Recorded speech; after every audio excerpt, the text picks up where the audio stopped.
Good afternoon, sir. Good afternoon. Please take your seat. Thank you, sir. So you are Umeshwar. Yes, sir.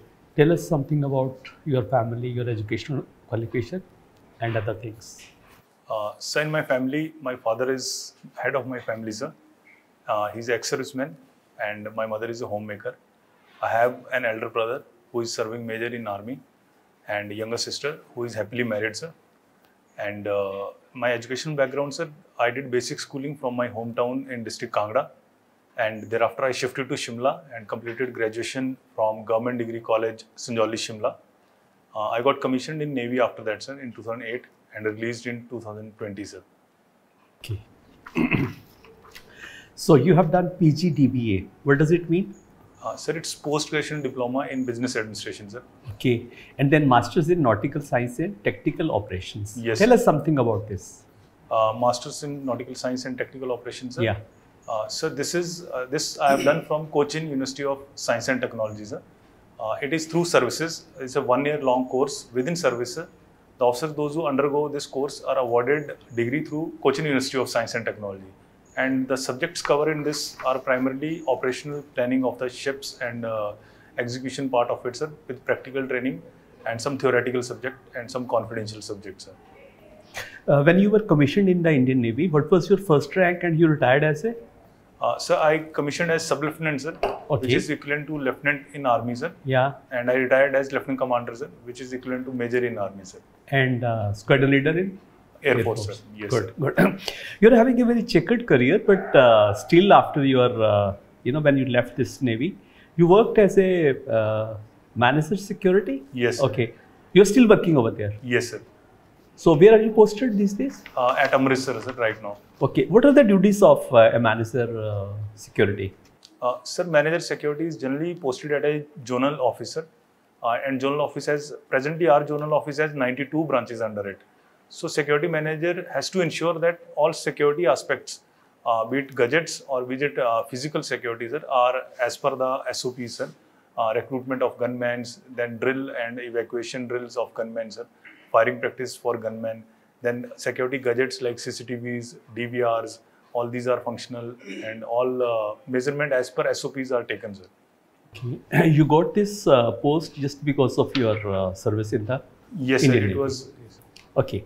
Now, tell me, why do you want to join the civil services, Sir, civil services, I joined Navy as a short service commissioned officer, sir. Okay. So I had to leave Navy, sir. But you remained there for more than 12 years. 12 sir. years. 12 Okay. years, sir. So did you get permanent commission after that? Sir, in my branch, sir, executive branch of Navy, sir, there is no policy of awarding permanent commission. Okay. So I had to leave it, sir. Then in any case, I had to plan some second career options, sir. Okay. So after giving thought to it, I found that HS would be the best suitable for me, considering the diversity also and the respectable position also the service provides and the opportunity to serve on ground level also in my home state, sir, since I belong to Himachal. So I finally opted for civil services in HP, sir. Okay. What are your greatest accomplishments so far? What have you achieved in your life? Sir, I would consider that when I got commissioned, sir, I consider it as also achievement, sir, at age of 22. And thereafter in service, sir, 12 years, I have got opportunity to serve in various operational platforms, sir. It is operation officers of warships, then staff officer operations of Gujarat and Daman and Diu naval areas, sir. That also I considered as this thing. I got opportunity to be on representational duties in 12 nations, sir, in my naval career, sir. So that also I considered accomplishment. And I cleared HS mains also in first attempt, sir. So to an extent, I consider this also. Okay, just tell me one thing. You joined as an officer, yes, for 5 years, you can say. Sir. You remained there for 12 years. Sir. During that period, you did your masters also. Yes, sir. When you were sure that you are going to leave this service, the Indian Navy, then why did you, join this? Why did you complete this masters? Sir, my initial engagement in our case, sir, it was changed to 10 years initial at the time of induction only. Okay. So it was not 5 years. That was the case before, few batches before my batch, sir. Okay. And then it could be extended to 2 years and another 2 years. However, the course which is this, sir, it is a very considered as a very operationally central course and very respectable also in service fraternity. So I felt that it will give me opportunity to serve in a better positions and in a operationally relevant portfolios. So I did this course. Okay, you have done so many good things in life, you know, even during a short span of life. Now, what would you like to achieve in life, you know, in further? Suppose you are selected, suppose you get a chance to serve. What would you like to achieve? What is your target? What is your aim? Sir, there are multiple dimensions to it, sir. One dimension is on professional front, sir. I would like to be considered as a very reliable, dependable and a man of integrity kind of officer in my service, sir. Then I would also like to contribute to the ground level, sir, to grassroots level, sir. I feel that HP has a lot of potential which remains unexplored as of now, sir. So I would like to contribute there also. On personal front, sir, I would like to excel in the career, sir, whichever career I get after this, sir. And I would like to achieve whatever maximum the seniority or post I get by doing good work in my service, sir. That is on personal side, sir. Okay, what are your strengths and weaknesses? Strengths you would like to exploit and weaknesses you would like to overcome. So strength, I consider myself very balanced kind of individual, sir. Okay. And very pragmatic and practical individual, sir, who can take a very practical view of a situation, personal also and otherwise also. I also consider that I am a very humble individual, sir. That also in civil services I consider could be a strength, sir. I'm a very organized kind of individual also, sir. I remain very organized, try to organize my days, sir. Weaknesses per se, sir, I would say there is no, I would say, sir, the sports part of the services, sir, I could have done better, sir. This I feel is it's not weakness, but I feel it's as a missed opportunity, sir. I could have done better there, sir. And otherwise, at times I feel one weakness is I get very uncomfortable on people, those who are willingly non-performer kind of things. There may be people, those who are willingly, because of the security provided by job, they become non-performer. So to give more leeway to them, I think could have the habit could be developed, sir. That is. But in your career, you know, you are going to face this problem. It's a perennial problem. How would you like to overcome it? You know, because you will find in the state people are everywhere. You know, they are non-performing. They're getting a handsome salary, but even then they are not performing their duties sincerely. So how will you overcome this problem? So I think I will devise a multi-angle strategy for this, sir. One is motivational by own effectiveness and by own work ethos. I can motivate, one should be able to motivate a team to an extent. But if still it's not happening, then probably a kind of counseling and reward kind of thing, a competitiveness can be developed, sir, among groups. And if still it's not happening, then probably the last measure would be the disciplinary angle of it, sir, which I would otherwise not like to resort, sir. But if somebody is pushing it too hard, sir, then probably that is the last resort left, sir. Okay. When is World Earth Day celebrated? Pardon, sir? When is World Earth Day celebrated? Not sure, sir. Okay. What Environment Day is today, sir? That I have announced. Okay, I am giving you one statement. You have to elaborate that statement. It's an American Indian proverb that we don't inherit the earth, you know, from our ancestors. It's we borrow from our children. Can you elaborate it? We don't inherit the earth from our ancestors. We borrow it from our children.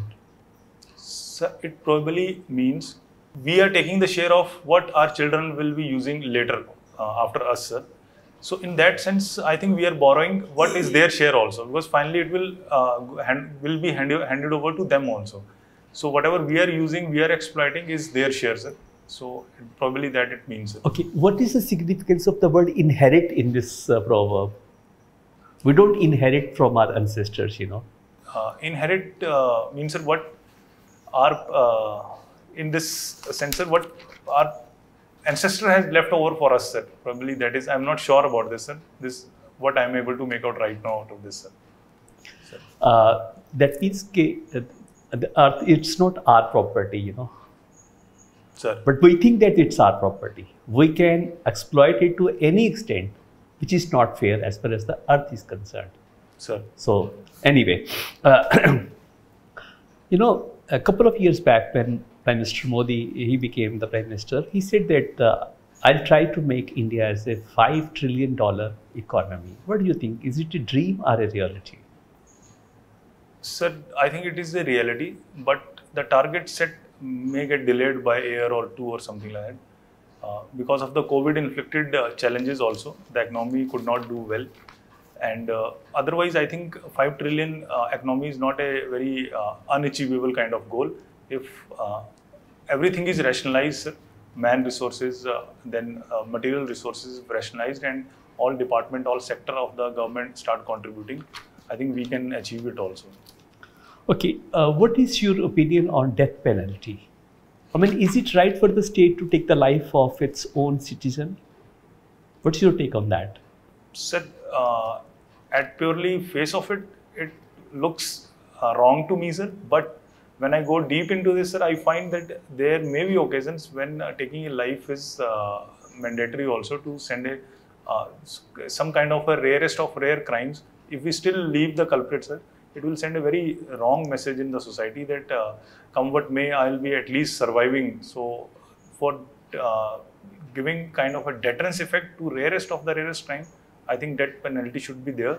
But execution part of it should be properly scrutinized, sir. It has to be thoroughly validated before doing it, sir. Can you cite any example, you know, rarest of the rare cases?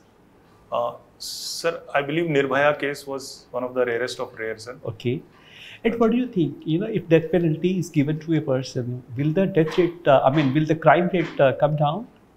Will it work as a deterrent for others? Sir, I think directly if we look at it, it may not reduce the crime rate because crime per se includes many other aspects also.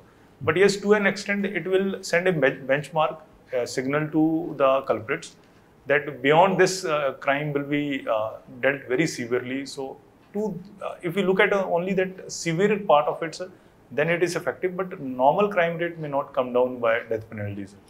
Okay, what is your opinion about the word ethics? What is ethics, and how would you, implement ethics in your this career? You know, the field which you have selected now, and if you are selected, if you are given a chance, how would you promote this ethics? Sir, ethics is a kind of value system which is set by society or organization, which drive or give direction to the conduct of the individual, sir, and the way he should perform or should not perform. And in this particular setting, sir, if I am selected, sir, I would start ethics from my personal first, sir, personal level. Then I will percolate down to the office of spare of my officer, my staff, and my people. And slowly, I am sure, sir, if the things are maintained, if ethical things are maintained, they send a very strong message down the line. And over a period of time, the image is circulated throughout the whichever sphere you are in. And it motivates also the subordinates also. And it gets a kind of very reliable feedback on your superior also. Your superior also appreciate this then. Normally, it is said that bureaucracy, who are at the helm of affairs, they indulge in corruption. So what is your take on that? Corruption. What is corruption? Sir, corruption, in my view, sir, is something taking any advantage, maybe cash or kind or any other favor in doing the duty which he is supposed to otherwise do by the charter of his duties, sir. And at times, yes, there are cases when bureaucrats have indulged in this. But I think whenever it happens, we have to take a stringent actions. One. Second, sir, we have to kind of develop a very ethical governance kind of model, sir, so that over the years we develop a kind of bureaucratic setup where these things are completely negated and only pure and clean work is appreciated, sir. So if that is developed, I think many European countries, sir, they have developed this kind of mechanism. That is the reason this corruption level is low there. So if we work on ethical governance, sir, we will achieve this also.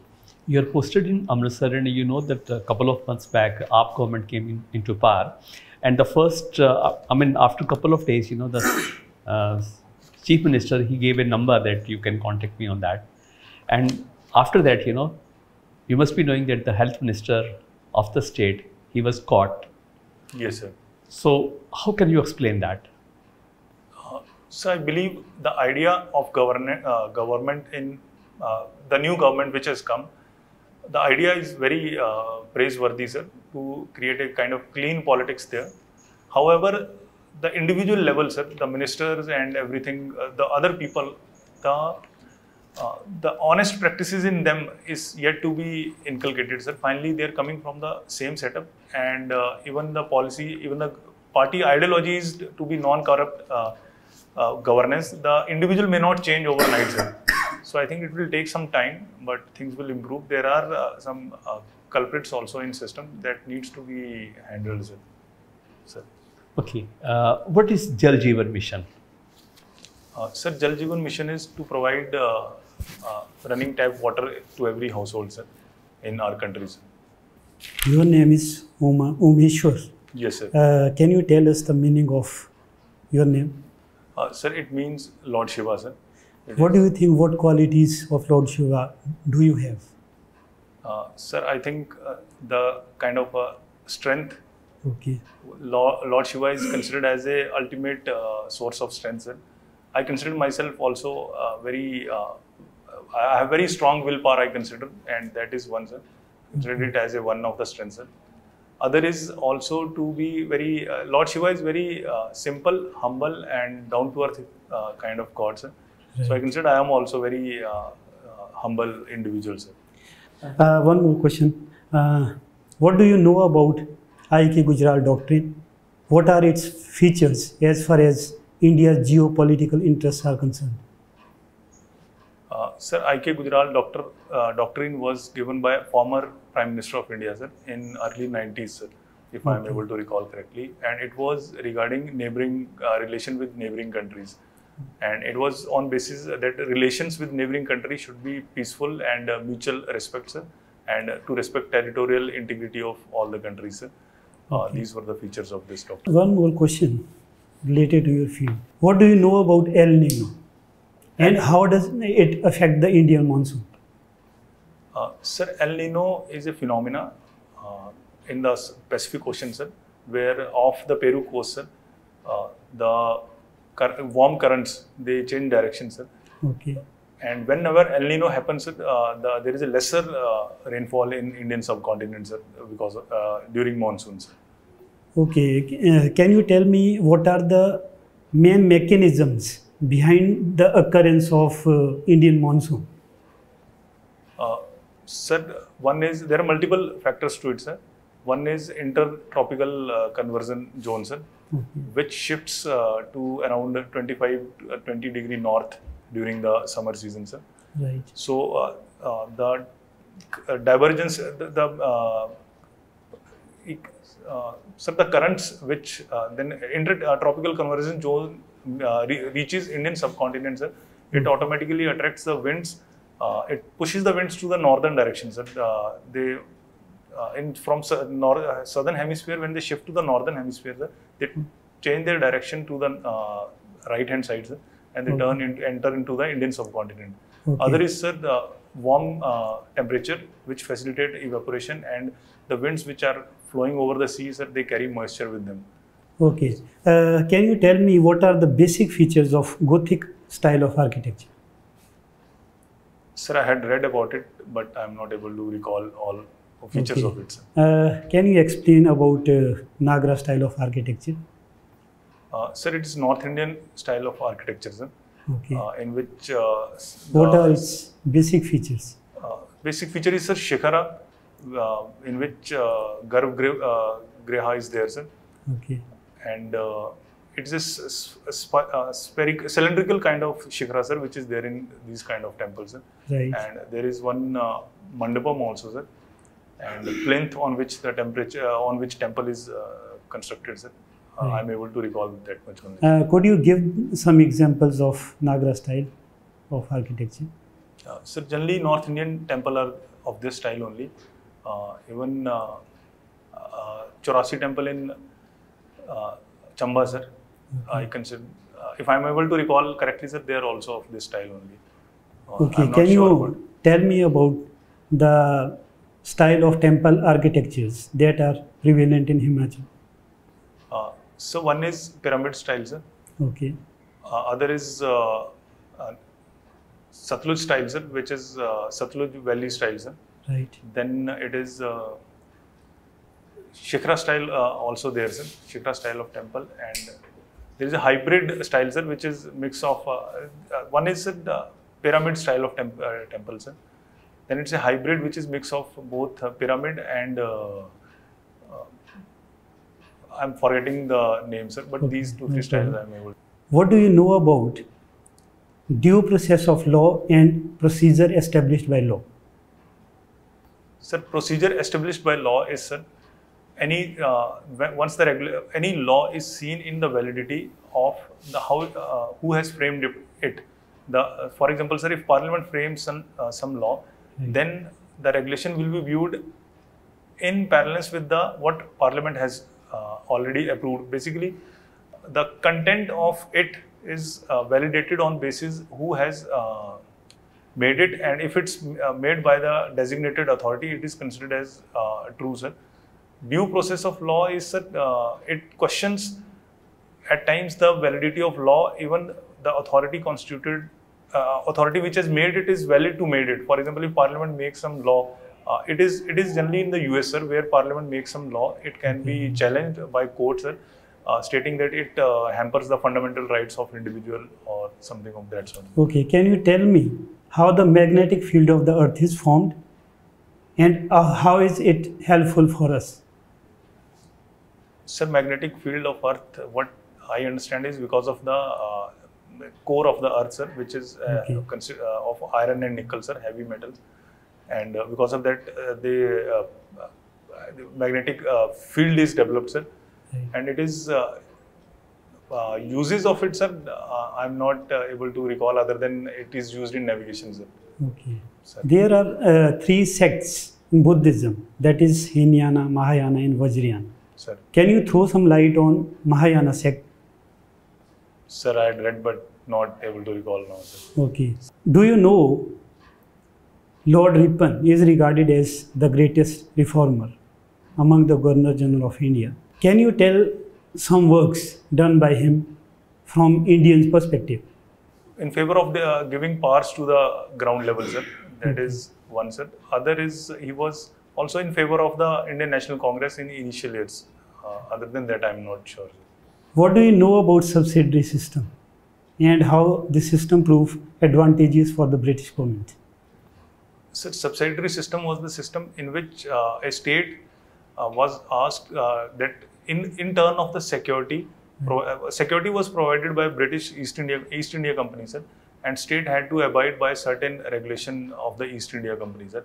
And the expenditure of the troops was also borne by a subsidiary state, sir. And finally, it led to the assimilation of those states in British this thing, because these states invariably became weaker, and East India Company was able to get them easily, sir. That is their significance. One more question from Indian polity. Which article of Indian Constitution was described as dead letter by B.R. Ambedkar and why? Sir, the article regarding, if I am able to recall correctly, sir, it was regarding president rule in the state, sir. I am not sure if it's the article, sir, and it's Article 356, sir. Okay, you are very right. Okay, Umeshwar Rana, you are from Kangra district. Sir. So you have been Kangra and also you have been in Shimla. Yes, sir. When you were in college. Yes, sir. So how can you differentiate the culture of Upper Himachal and Lower Himachal? Is there any difference or? Sir, there is a difference and there is a unity also. Okay. The difference is since Upper Himachal is more of a cold area, sir, the difference starts at the geography level also. It's a more hilly terrain, and Lower Himachal is relatively lesser hilly. So accordingly, eating habits are also different. View the vegetation or plantation which is available there, sir. and also kind of dance forms and clothing is also different because of the geography of both the regions. Plus, sir, some part of Lower Himachal was under influence of East India Company. However, Upper Himachal was under influence of were different states, sir. So the difference lies in that also, sir, in their historical background also. Okay, come to the specific point. We are having two cities, sir. Dharamshala and Shimla. Sir. So what is the difference between these two cities, as per your opinion? Sir, Shimla it was the summer capital, sir, during British time. Yes. So it has a lot of architectural buildings which relate to the British times. Sir. Dharamshala is upcoming city, sir. Shimla is larger city than Dharamshala, sir. Shimla obviously is a capital also, so more developed also. Dharamshala is now the sessions are being held there also, but it's a relatively smaller city, sir. And the culture, the language is also different in both the places, sir. Okay, what was the reason behind the formation and establishment of this city, Dharamshala? Why it came into being? Sir, I'm not sure what origin of Dharamshala. Okay, when sir was asking questions, so you mentioned that you want to work in the unexplored areas in Himachal Pradesh. Sir. So, can you tell us something about the areas which are you considering unexplored? Sir, I consider the tribal area, on first priority, I consider that tribal area remains unexplored to an extent, sir. The reason it remains cut off with rest of the state for 4 to 5 months, sir. Then tribal area of Chamba also, sir, part of Chamba district also are unexplored, sir. So what do you want to explore there? In what field you want to work? Sir, rural development in those areas, sir. I think that can be worked upon, sir, where people still lack basic amenities in their locations, sir. I think that is the area where one can work, sir. Okay, you are working in a bank. Yes, sir. So tell us something about financial inclusion. Sir, financial inclusion is a concept in which the people, those who are not formally connected with the financial system of the country, sir, they are brought into the mainstream system, sir. For example, the people, those who don't have bank accounts or those who don't have insurance system, they are covered under this system, and these facilities are provided to these people also, sir. This is financial inclusion, sir. Okay, there is a scheme called Lead Bank Scheme. What is this Lead Bank Scheme? Sir, Lead Bank Scheme is an area-based scheme, sir, in which the bank which has a maximum presence in the region is given the role of lead bank, sir. He is the link between population and the government offices to facilitate the transfer of schemes to these people, sir, to spread awareness also and to spread the government message to rest of the banks also. For example, say in one place, if Punjab National Bank is lead bank, sir, he'll take care, he'll inform everything. Okay, how many banks sir are given this responsibility of lead bank in Himachal Pradesh? Sir, I believe there are 3. One is UCO Bank, sir, one is PNB, one is SBI, sir. Okay. Sir. So you mentioned you have in Goa, Kochi, Visakhapatnam. No, so these cities are very famous for, these states are very famous for the tourism. Yes. No, Himachal Pradesh is also famous for tourism. Yes, sir. So do you think that Himachal as a state, we should learn from Goa and Kerala as far as tourism is concerned? Yes, sir. There are things which can be learned from these states, sir. For example, sir, from Kerala is diversified and linked its all aspect of its society into tourism, sir. For example, the Ayurvedic tourism, sir, the Panchkarma tourism, which is there in Kerala, can be developed in Kangra or Himachal also, sir. Then the tea plantation in Munnar area, sir, that is the Palampur tea plantation in Himachal, sir, is not as much famous as Munnar tea plantation is famous. Right. That can also be done, sir. Plus, religiously, they have included almost all religions tourist site. For example, Christian also, then Hindu also, then other religion also. All places are given importance and they have fame. People do visit them. However, in Himachal, the diversification of tourism, religious tourism is limited to certain 1 or 2 religion only. That can also be done, sir. From Goa, sir, and Kochi, other things which can be learned is connectivity, sir. They have better connectivity, both air and rail. Though air connectivity is limited in Himachal because of the geography, but rail connectivity is limited, but air connectivity can be developed, sir, in Himachal also. So you are saying that state like Kerala and Goa are exploring and exploiting the all areas of Yes, sir. this tourist activity. Yes, sir. But Himachal is not exploring and exploiting that much, right? Himachal has started now exploring, sir, like Nai Manzil, Nai Raya scheme, which is there. But we need to diversify it at faster pace and to more areas. So, okay, how can we diversify? You know, we can notice today tourists are rushing just few places like Yes, Manali and Shimla. You know? Yes, sir. So although we are having other places also. Yes, sir. So how can make people aware about these new destination? You know? So how can make this diversification more convenient for people and local people and government? So one is we need to marketing needs to be done, sir. For that we can take help of internet also, because for example, Khajjar is known as Switzerland of India, this thing. But accordingly, sir, to the surrounding, to neighbor countries, sir, we can also name a place. Say, for example, we can say Trincomalee in Sri Lanka as a Goa of Sri Lanka. So, Right. if we do such kind of branding, then automatically the marketing of the place will increase, sir.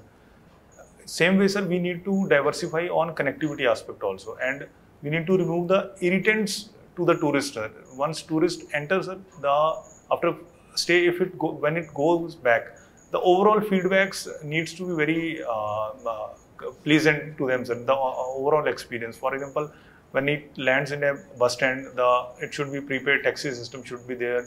The guide rate should be fixed. The location and the suitable places to visit should be basically readily available. The information should be readily available. So finally, when it goes back, it has a very pleasant kind of feeling, sir. Okay, Himachal government has started a scheme known as Khet Sanrakshan Yojana. Yes. What is this scheme? Sir, this scheme is regarding fencing of the fields, sir, to save them from the menace of wild animals, sir. And for this, around 85% subsidies provided on community basis, and solar energy is used for electrifying the fencing, sir. Okay, you are from Navy. Yes, sir. So first, tell us about string of pearl policy of China. Sir, string of pearl is a philosophical idea which was given by United States diplomats. Sir. It means that China is trying to encircle its adversaries, sir, by creating military assets around in Indian context, sir, by creating military assets around India, sir. For example, it has a port in Myanmar, Kyaukpyu port, sir. Then it has taken... Okay, China is doing all these things. And what we are doing to counter this move of China? Sir, on philosophical angle, sir, we have developed a necklace of diamond theory, sir. Okay. Under which India is also developing a military relations and military assets in the neighboring country for our safety and for encircling China also. So, for example, we have at Dukam port at Oman, sir. Then at Dego Garcia also we have ship OTR facilities, sir. Then at Seychelles and Myanmar also we have these facilities. We have agreement with Singapore. Okay, do you think that this philosophy India, whatever India is doing, is really we are able to counter this move of China? Are we in that position at this point of time? Sir, strategically, yes. But since China is a growing economic power, sir, India economically needs to grow. Strategically, yes, this philosophical level and strategical level, we are able to counter it to an extent because China has its own limitations like Malacca Strait channel, which can be even controlled by India if conflict arises with China, sir, through Port Blair Island, sir. But economically, since China is growing very fast, if we don't work on economic part of our country, then probably military strategy will not be fueled to very greater level, to a very high level, sir. Okay, we can notice our neighboring countries. There are maximum countries are in political turmoil. Yes, you know, sir. Sri Lanka, Myanmar, Pakistan. You know? Yes, sir. So what are the major reason behind this? Collectively, we can, if we talk about this region. So what could be a common thing which could be applied to all these nations as far as this political turmoil is considered? I mean, in South Asian country. Sir, all countries, all our neighboring countries have kind of though they have political problems, but all problems, every country has a peculiar kind of different problem. For example, in Pakistan, it is a military plus political plus economic crisis, sir. Myanmar has only more of a military coup which happened, sir, that problem, sir. Bangladesh has a migration and in these related issues, sir. Sri Lanka is economic crisis, sir. So since they have, though at face of it they look same problems, sir, but they are very peculiar problem to the country related, and there are very different reason for each one of them. So if what I am able to think of, sir, I don't think that there is one common reason for all of them, sir. But yes, since these countries are not well managed in their internal affairs. Okay, in Sri Lanka, there is economic breakdown first. Yes, sir. Yes. Then it turned into political breakdown. Yes. So what we, India, should learn from Sri Lanka? Such type of situation maybe occur in our country? So we need to make our economy strong, sir. We need to stop taking populist decision and kind of freebie culture which is recently growing in countries. Sir. We need to arrest that also. And economically, we need to diversify and we need to collaborate with developed countries also, so that overall our economic strength is intact, sir, and we are not in such situations, sir. Okay, my last question. So we all people at the end we want to be happy. What is happiness for you? Sir, happiness for me is teaching my child good values and making her study and to talk and play with her, sir. Probably this is what I am able to think right now, sir. There must be more things also about this. You know, there is a crisis going on between Ukraine and Russia for the last more than 100 years. Sir. What is the role of UN as far as this crisis is concerned? Do you think that the UN has become totally irrelevant or otherwise? Sir, this conflict per se has a historical background, as you said, sir. This has got historical background, and then it has got geopolitics of Europe and Western Europe and US also involved in it. Now coming to the role of UNO in this, sir, I believe that UNO as an organization has done its bit to control this escalation. However, when two nations, one nation invade others, the stage higher to this other than sanction remains only military action, which if taken, sir, will totally defeat the purpose of UNO itself. So any military conflict of third country or fourth country will completely fail the UNO. UNO has been able to put pressure on Russia to an extent, but Russia being independent, sovereign and strong nations cannot be checked by just sanctions. So to an extent, role of UNO remains limited once a sovereign nations with elected or government decides to invade someone. Okay, my last question is artificial intelligence technology good or bad? Sir, it has both, sir, good and bad. There are more goods, less bads, but less bads if not arrested or regulated can become more bad also, sir.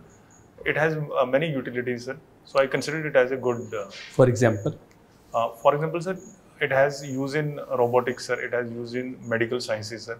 It has used in sorting out the things also, sir. It can the use can start from very ground level also, like arranging a store also, and artificial automatic billing, sir, Internet of Things, smart things, these all things, sir. Thank you. Thank you, sir. Thank you, sir. Good day, sir.